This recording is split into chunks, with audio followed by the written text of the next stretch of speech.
这个龙小弟又迟到，看我一会儿怎么教训你。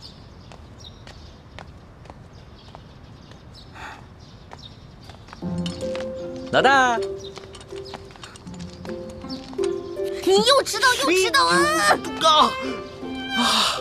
昨晚战绩如何啊？幸不辱使命。我呀，把前晚输的连本带利都讨回来了。你的一半。哎呦，呜呼，不错呀！哎呀，还好你给我钱，最近正急着用钱呢。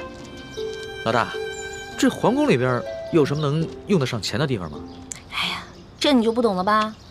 我告诉你啊，这皇宫里啊，处处得用得上钱。昨天我要不是用钱收买了李公公，那老大我就惨了。昨天怎么了？皇上不是早早的就睡了吗？哼，那个小皇帝啊，色狼得很，怎么可能啊？得亏啊，我哥哥给了我一条进过蒙汗药的丝巾，我偷偷带在身上，进入了寝殿，把那个小皇帝给迷晕了。要不然，哪有那么容易啊？你居然把皇上给迷晕了！这件事情要是让皇上知道了，你哥哥还有李公公那2个净室房的太监都是死罪。嘘，这件事除了我还有我哥哥，就你知道，别人都不知道，不许跟别人说。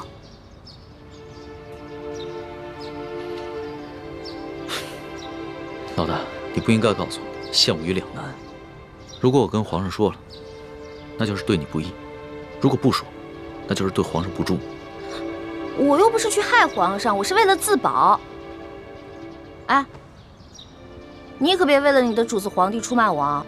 如果真是那样的话，那我可就跟你割袍断义了啊！老大，不是我说你，你也太任性妄为了。要不是我在皇上面前说你好话，你有几个脑袋也早就掉干净了。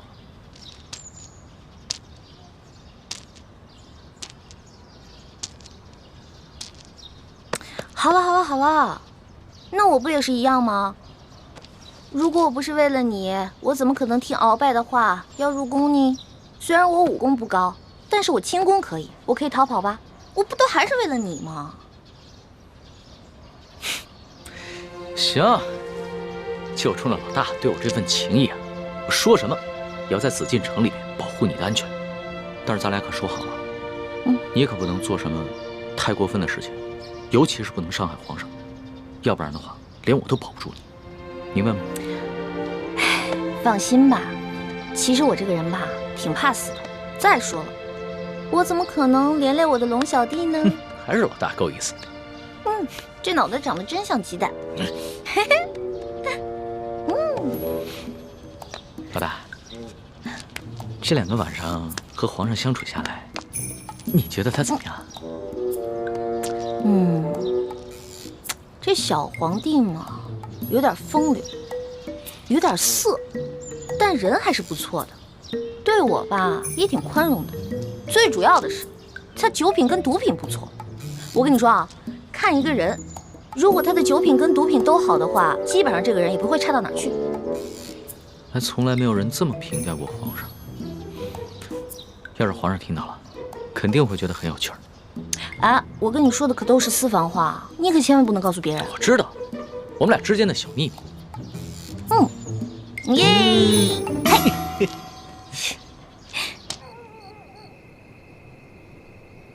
师姐，一会儿行动的时候，我去对付石青红和他的手下。吴应奇看起来好像不会武功，就交给你了。交给我？对，擒贼先擒王。只要我们制服了吴应奇，逼他交出永历帝的遗物，就一定能找到1号金钥匙了。然后呢？杀了他。为什么要杀了他？他虽然是吴三桂的儿子，却也是个心地善良的谦谦君子啊。吴应奇必须死。他死了，1号金钥匙也不见了。吴三桂和朝廷之间必定会相互猜疑。可是，如果我们真的这么做的话，会不会太不择手段了？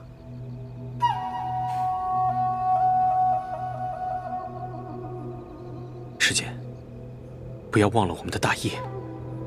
要做大事，就不能有妇人之仁。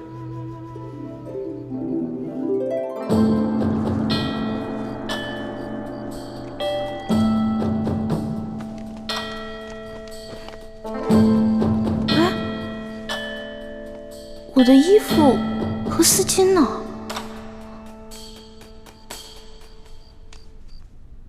宜欢姑娘，时候不早了，该去皇上的寝宫了。哎，等一下，李公公，我放在这儿的衣服跟丝巾呢？宜欢姑娘，反正也用不着了，我就让宫女们都拿去清洗了。别呀，我还得用那条丝巾呢。李公公，你懂的。宜欢姑娘，你在说什么？咱家听不懂啊。不过你在进宫之前，你爹爹应该教导过你啊。进到宫之后呢，要少说话，守规矩，你应该明白。李公公，您不会是把我那条丝巾故意拿走的吧？侍寝的时候啊，什么都不能带，这是宫中的规矩，所有人呐都要遵守。完了完了，这下完了。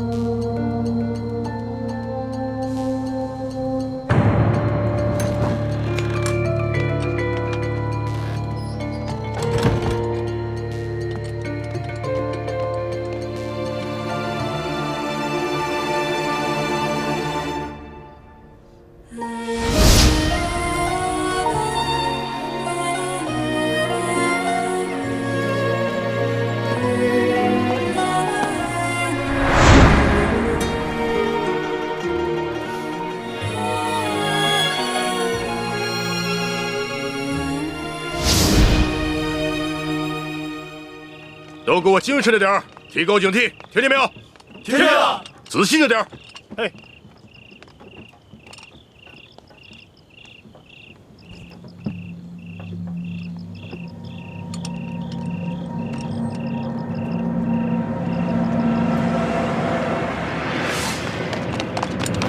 是不是？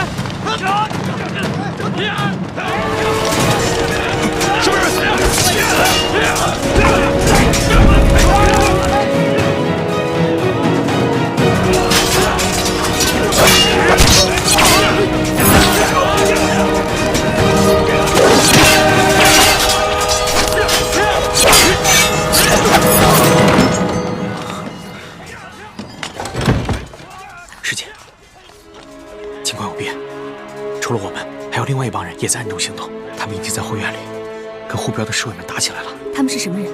不清楚，不过他们和我们的目的不同。他们好像只是要劫镖。吴英奇的车队里除了永利帝的遗物，还有很多送给京城权贵的礼物和云南特产，都是很值钱的东西。他们就应该是普通的江湖劫匪。如果他们只是劫财，那咱们可以不管。可就怕他们不分青红皂白的把永利帝的遗物也劫走了。是啊，眼下的情况，只能我们先出手帮他们退敌。好，你先去那边，我在这边想办法弄醒吴应奇，让他说出永利帝的遗物在哪个车上。好。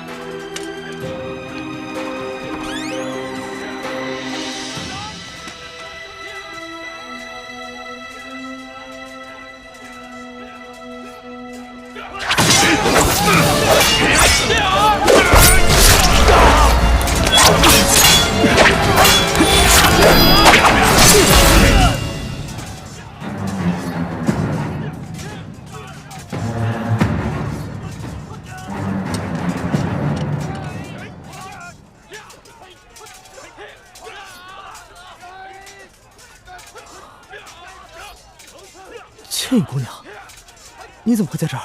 吴公子，有一帮盗贼正在劫镖，我哥哥已经去协助拾镖头了。我看你在屋里什么东西都没有，担心你有什么意外，所以就赶过来看一下。劫匪人多势众，怕是不能保全所有的财物。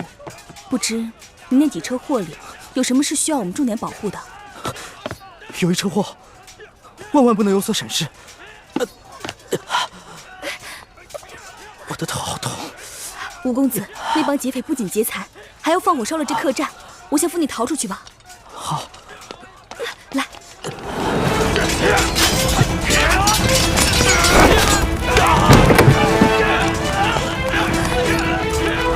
住手！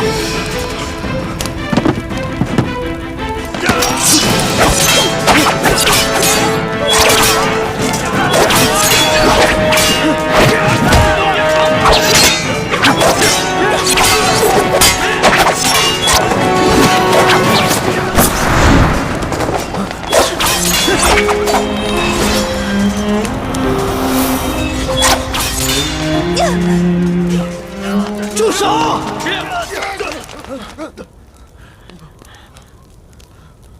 诸位好汉，你们不过是为了求财，又何必赶尽杀绝呢？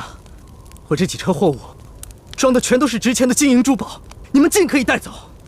不过我这最后一车货物，装的东西虽然不值钱，却对我来说有着特殊的意义。你们把这些金银珠宝带走，把这箱给我留下，如何？丞相，二公子，让他们走。钱财不过乃是身外之物，又何必多造杀孽呢？你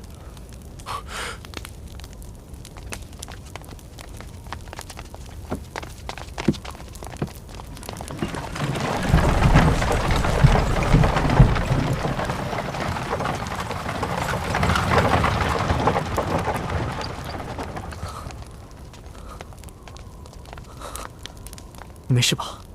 我没事。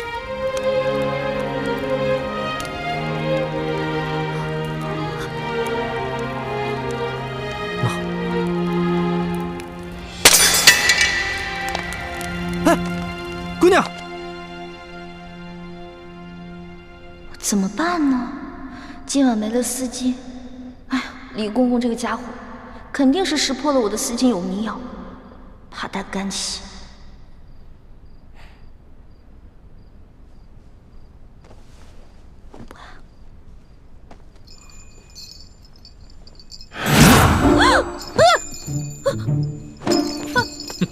皇上，你别过来！丫头，要是没前2个晚上你对朕的算计，那朕也就饶了你。可是是你背信弃义在先，你可别怪朕对你不客气了。等一下，你怎么知道我昨天晚上算计你了？是不是龙三跟你说的？这个死龙三什么都跟你说了，我再也不理他了。你就别埋怨龙三了，要不是他的话，朕岂能容你这么胡闹？哎，停！干嘛呀？你还想跟朕比试武功啊？行啊，那朕就陪你比试比试，而且朕答应，绝对不叫外面的侍卫帮忙。等一下，皇上，您知道为什么臣女不愿意侍奉您吗？你跟朕说，易得无价宝，难得有情郎，难道你有心上人了？没错，我已经有心上人了，而且这个人皇上也认识，他是龙三。龙三？他不是你小弟吗？话虽然这么说啊，但是男女有别嘛，我怎么可能心里真的把他当我兄弟呢？而且我从一开始就喜欢上他了。皇上，如果您要硬抢的话，那我只好为了龙三守节一死了。你肯为他去死啊？没错，皇上，龙三可是您的心腹啊，这古来圣明的皇帝都不可能抢夺自己手下的女人的，而且还会有意成全呢。再说了，您后宫佳丽3000，何必为了我这一个小小的秀女而伤了龙三的心呢？那你怎么知道龙三也喜欢你啊？我虽然不知道他心里到底喜不喜欢我，但是我敢肯定的是，我在他心里一定占了很重要的位置。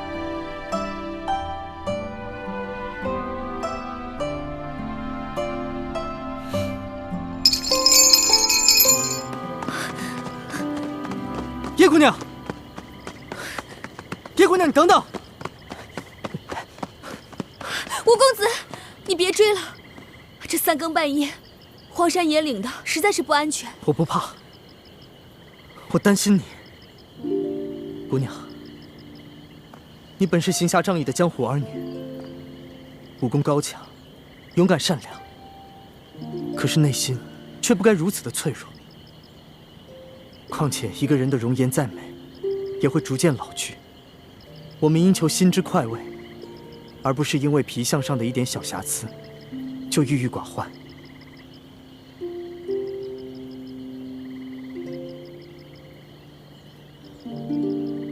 姑娘若是不嫌弃，就用我这手帕稍微遮一下吧。多谢公子。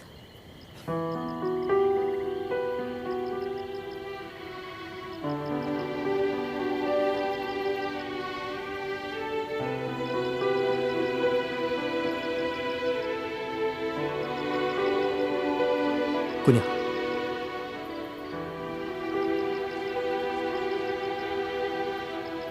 其实你只是一侧的脸颊有一点小小的伤疤，可是你的五官以及轮廓却是那么的精致，你根本不必在意的。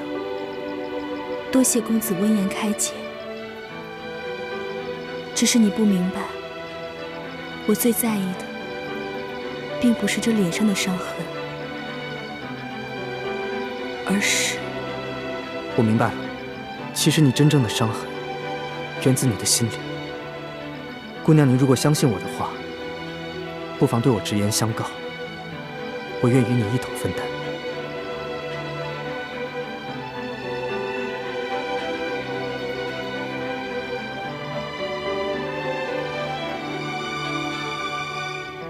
我这脸上的伤，是9岁那年落下的。那天，我妹妹缠着我，非要我陪她到山上玩。快跑！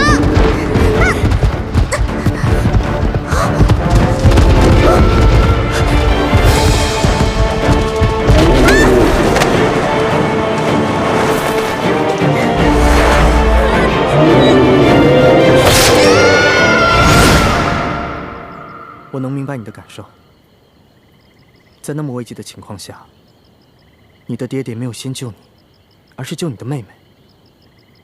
这说明在你爹爹心中爱你妹妹比较多，这不公平。最重要的是，这不是我的亲妹妹，而是我爹爹收养的。那我就更能理解你了。你一个9岁的小姑娘，在那么危急的情况下，都没有选择独自逃脱，而是回去救你的妹妹。这足见你的勇气，也足以见得你多么爱你的妹妹，哪怕她不是你爹娘亲生的。你所耿耿于怀的，不是你脸上的伤疤，而是你在那一刻才知道，原来在你爹爹心中，你妹妹的位置竟然比你这个亲生女儿还重要。这个打击实在是太大了。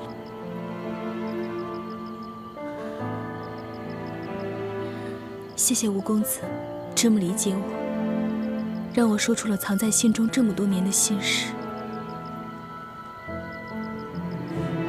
其实我平时就不敢想，一想我就会恨自己。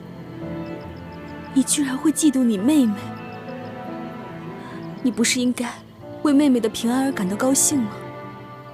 你为什么要如此的心胸狭隘？这不是心胸狭隘，而是人之常情。我相信除了圣人，每一个人处在你的位置，都会感到难过，感到悲伤。我也一样。谢谢公子理解。听你这么一说，我心里好受多了。其实，我爹爹是一代名医，他有个秘方，能配出冰肌血肤膏，治好我脸上的疤痕。只可惜，那些药材太过于珍贵难得，所以才一直没有配出来。都需要哪些药材？你能不能告诉我？说不定我可以帮到你。公子能找到那些珍稀的药材？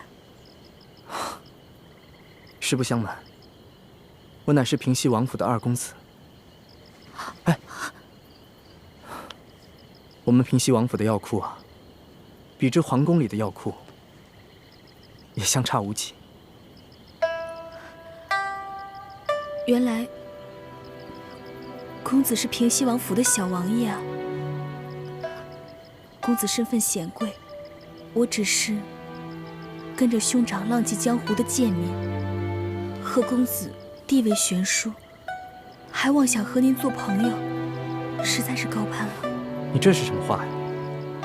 你难道忘了，我们昨日在雨中一起营救产妇，而今晚又一起抵御劫匪，共历生死。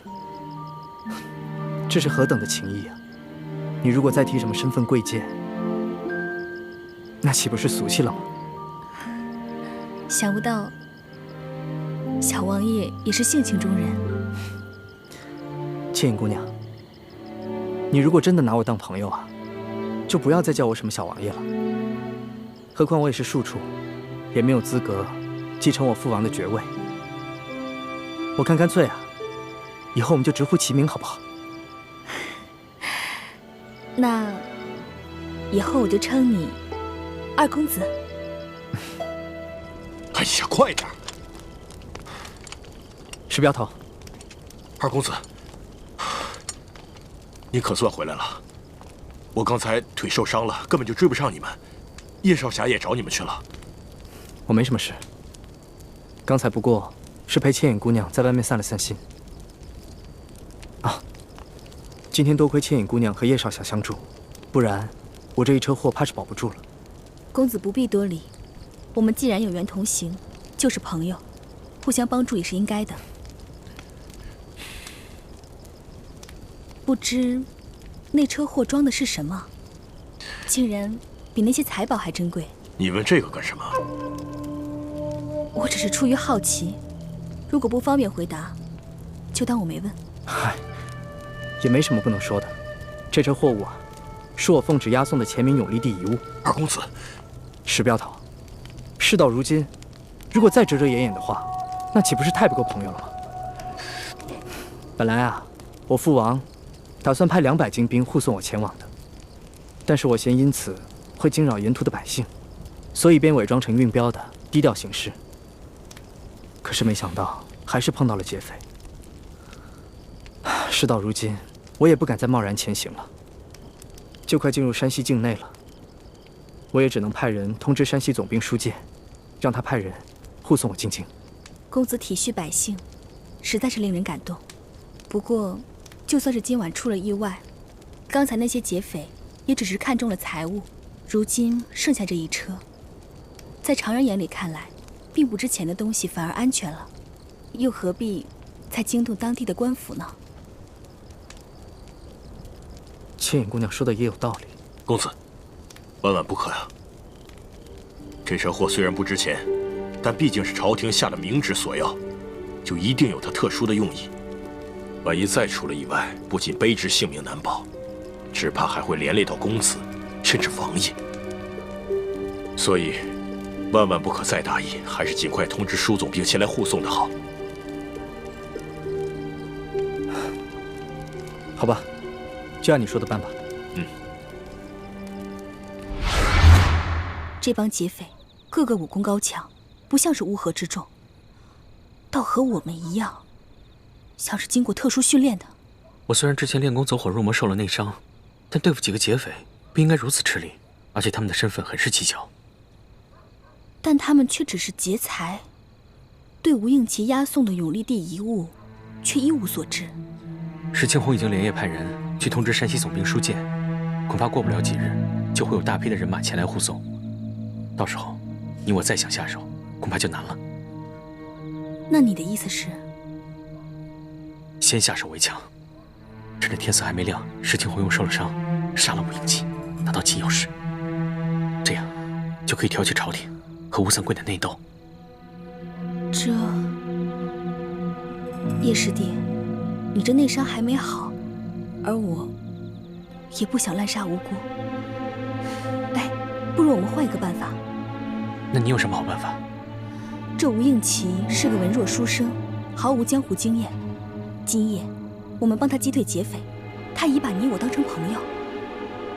我想继续接近他，从他口中套出金钥匙的消息，悄无声息地把金钥匙拿走。这样也好。只要我们拿到了1号金钥匙，朝廷一定会以为吴三桂故意隐匿不交。如果朝廷能把吴应奇留在京城，甚至再杀了他，那比我们暗杀他的效果要好上很多。不过，吴应奇虽然看起来是个文弱书生，恐怕很难对付。你有把握套出他的话吗？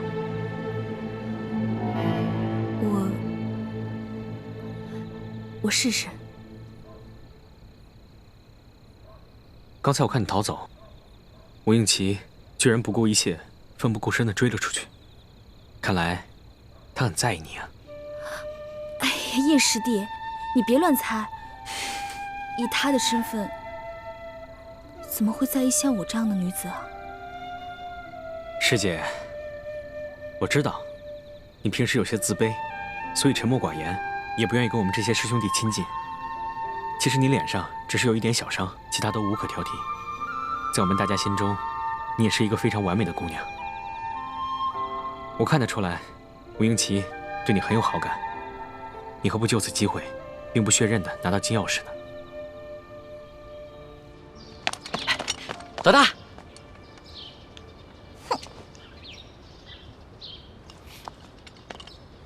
老大，老大，你干嘛不理我呀？为什么要理你啊？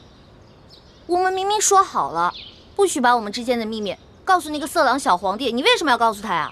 老大，我冤枉啊！我这也是为了你好。你以为你前天晚上用丝巾迷晕皇上，皇上他没有起疑心吗？你昨晚上要是故技重施的话，皇上发现了，你这小命就难保了。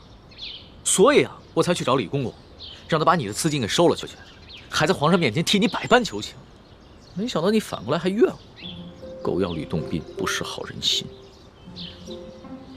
你说的真的假的呀？那当然是真的，我们俩是拜把子兄弟，我会骗你吗？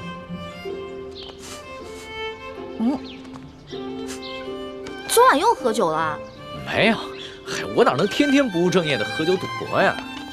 我是啊，昨天晚上一个人在房里边高兴，自己喝酒呢。呀，发生什么喜事了？说来听听。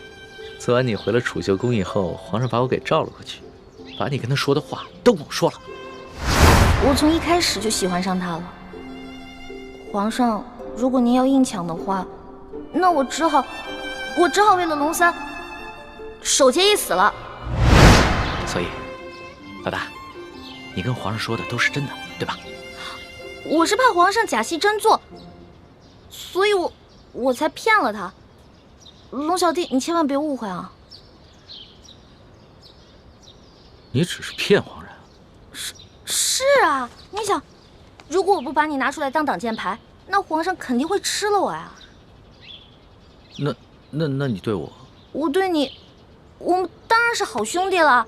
你是我小弟，我是你老大嘛。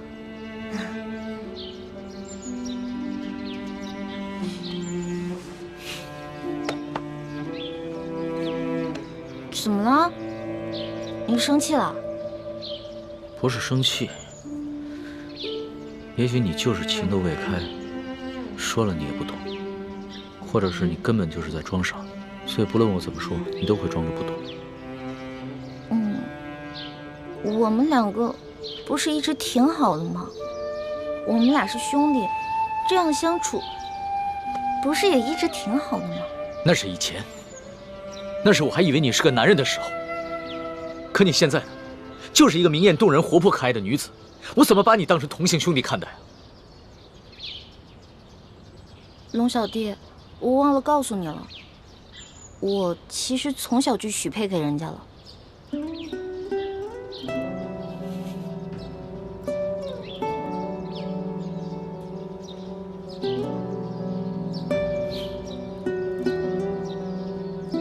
所以你很爱那个人是吗？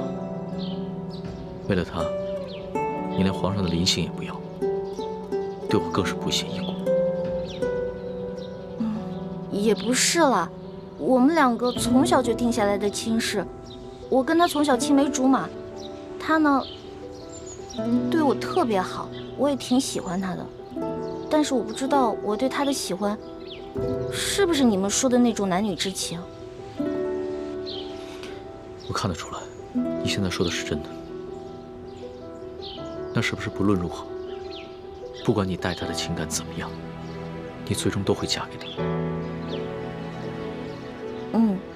我的未婚夫曾经很富有，很有权势，但是后来他们家衰落了，他一心想着要成家立业，先成家再成亲，所以我得一直等着他，我不能嫁给别人。好吧，我明白了。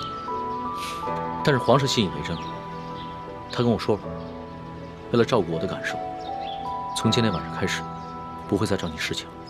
真的？哎呦，龙小弟太好了，多亏了有龙小弟，要不然都没有人在这宫里罩着我了。所以在你心里，对我这个龙小弟的印象，至少比皇上好了很多，是吗？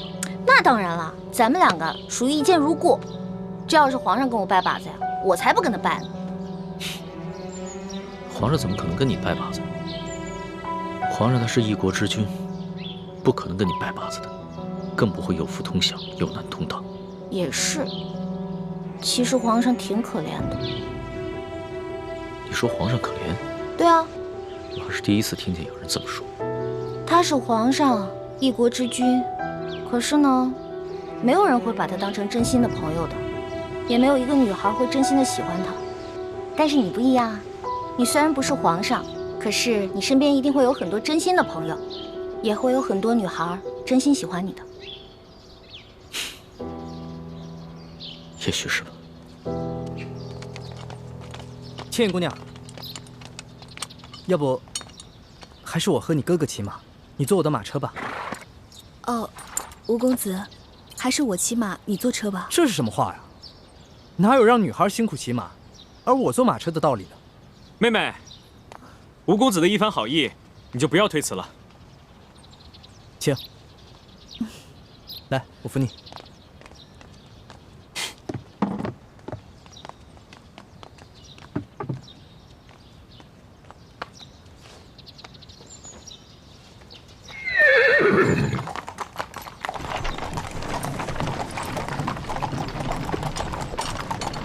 宣皇上口谕，封秀女易欢姑娘为答应，入住永和宫。谢皇上恩典。都起来吧。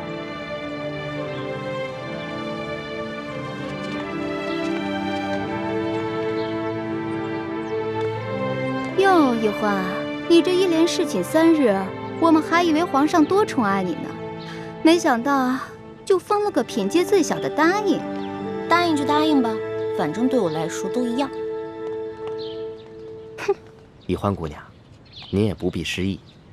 皇上自亲政以来，还从未一连3日召同一人侍寝，这足见皇上对易欢姑娘还是与众不同。虽然只是暂时封了个答应，想必是易欢姑娘有什么地方惹皇上不高兴了。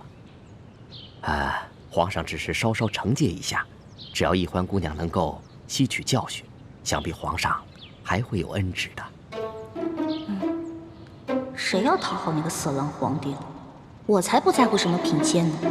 永和宫是雪姐姐的住处，小皇帝阴差阳错的把我安排在了永和宫，比让我当皇后独居中宫都好。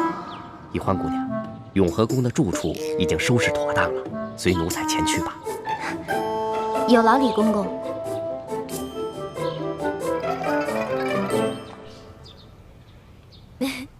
真想不到，皇上正巧把你安排在永和宫，这下咱们姐妹俩可以日夜相伴，互相照应了。就是啊，我本来特别讨厌那个小皇帝，结果他这么安排吧，我现在都不讨厌他了，又开始任性了。六师傅，反正现在人都出去了，你赶紧做吧，哪有徒弟坐着，师傅站着的道理啊？欢儿，这是在紫禁城里，不是在咱们明珠谷，这里可没有什么师傅徒儿，这里啊，只有这丽贵人、欢答应和雪嬷嬷。只要记着这一点，你的言行才不会露出破绽。记住，要尽快适应这宫中的生活，谨言慎行，一切以完成任务为重。徒儿记住了。看你还在自称是徒儿，这要是被宫外人看见，宫里人知道了，你会惹出大麻烦的。哎呀，嬷嬷放心，欢答应啊，只是还没有适应她的新身份，我会慢慢教导她的。谢谢丽贵人啦。哎，说真格的，这清宫规矩要正3品以上才有资格做1宫之主，入住正殿。眼下我还只是个正7品的贵人，所以只能住偏殿。不过啊，好在这个永和宫就只有我一个小主，省去了和其他嫔妃混住的许多麻烦，这也算是皇上对你我的优待了。不过徐姐姐，都说伴君如伴虎，你在宫里陪着皇上，是不是特别辛苦啊？为了光复大明的大业，再辛苦也不值一提。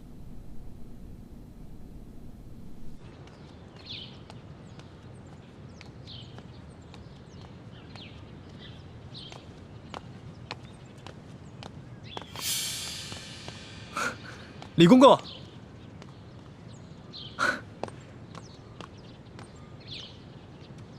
李公公安好。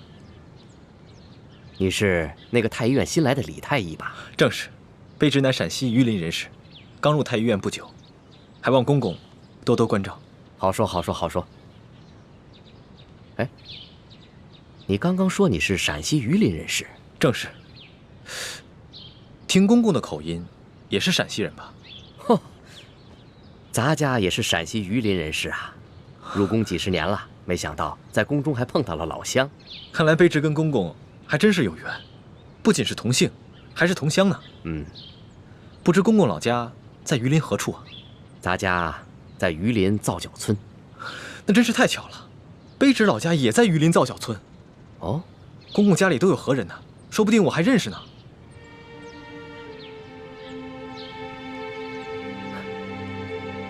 不可能，不可能，不可能，不可能！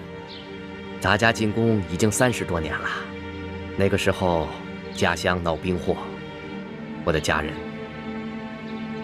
都被张献忠的部下给杀死了。卑职不小心触及了公公的伤心事，实在是抱歉。无妨无妨。李太医，你是咱家在这宫中遇到的第一个同乡，又都姓李，这说起来，咱们500年前还是一家人呢。你放心吧，咱家日后一定会多多照应你的。多谢公公。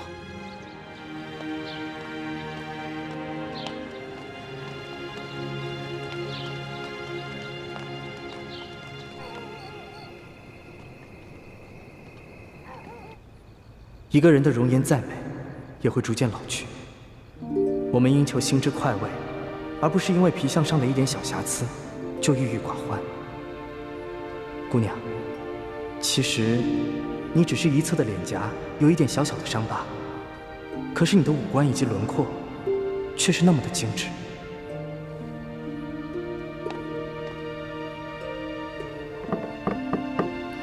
谁？是我，吴应琪。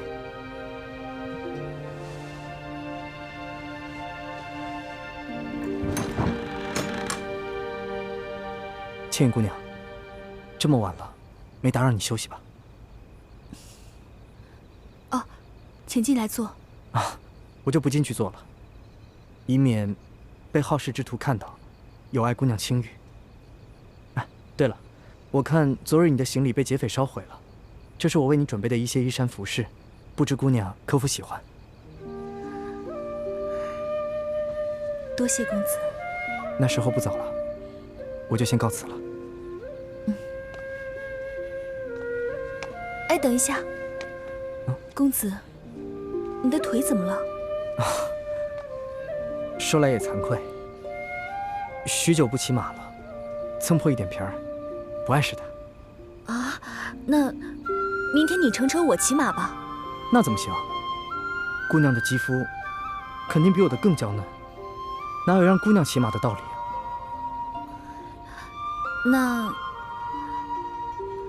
那明天我们一起乘车。公子的腿伤，等好了之后再骑马也不迟啊。这恐怕不太方便吧？有什么不方便的？公子，你不是说过吗？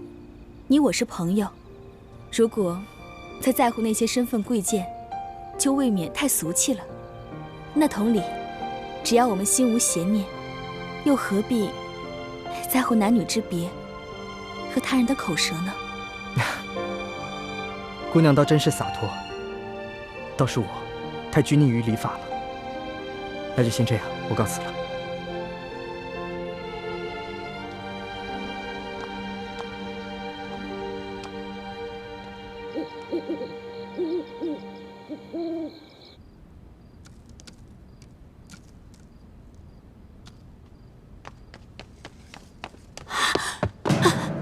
李太医，快拿上你的药箱，随我去永和宫。厉贵人刚刚在御花园遇刺了。什么？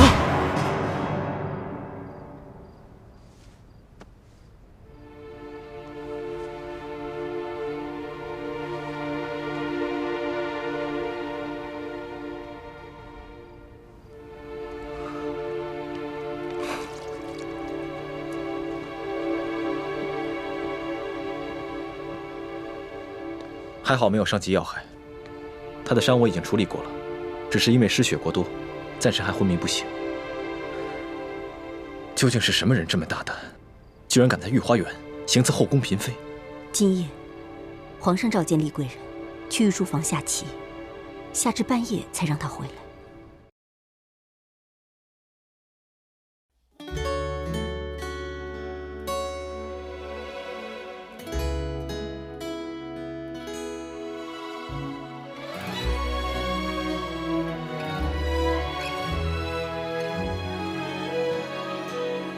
春秋两岸，时光催尽方可叹。